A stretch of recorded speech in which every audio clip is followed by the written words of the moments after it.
সিপিআইএমটা তো এখন মানে সিপিপিএম হয়ে গেছে, মানে কমিউনিস্ট পার্টি প্যালেস্টাইন মার্ক্সবাদী, ওই রকম হয়ে গেছে। তো আমরা সকাল থেকে সন্ধ্যা আন্দোলন দেখি, সিপিএম এর ফেসবুক পেজ খুলি, সবই প্যালেস্টাইন, গাজা, প্যালেস্টাইন। ওরা ফিরে এসেছে বাংলায়? ওরা মানে আছে, মানে মোহাম্মদ সেলিমের মনটা কোথায় রয়েছে? ও, মোহাম্মদ সেলিম বলছিলেন তো চীন থেকে ফিরেছেন তো, যাক, খুব জামাত জেনে খুব খুশি হলাম আমি, উনি চীন থেকে। তা উনি তো এত সংখ্যালঘুদের স্বার্থে কথা বলেন, ওখানে উইঘুর মুসলমানদের সাথে কি হয়েছে একটু খোঁজ নিয়ে এসেছেন? কালকের প্রেস কনফারেন্সে বলেছেন।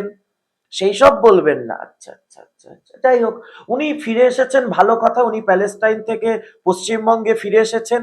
কবে নামছেন আন্দোলনে? আমরা রাস্তায় আছি, আমরা গেছি, আমাদের ডেলিগেশন টিম, মানে শুভেন্দু অধিকারী, শ্রমিক ভট্টাচার্য, সুকান্ত মজুমদার সবাই ওখানে রয়েছে। ওনারা তো বিকল্প, এই যে আমরাই বিকল্প, আমরাই তৃতীয় পক্ষ বলে ওনারা ভোট কাটার খেলা করেন।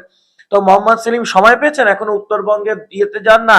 রায়গঞ্জের কথা শুধু ভোটের সময় মনে পড়বে, রায়গঞ্জের প্রতি এখন আর কোনো দায়িত্ব নেই।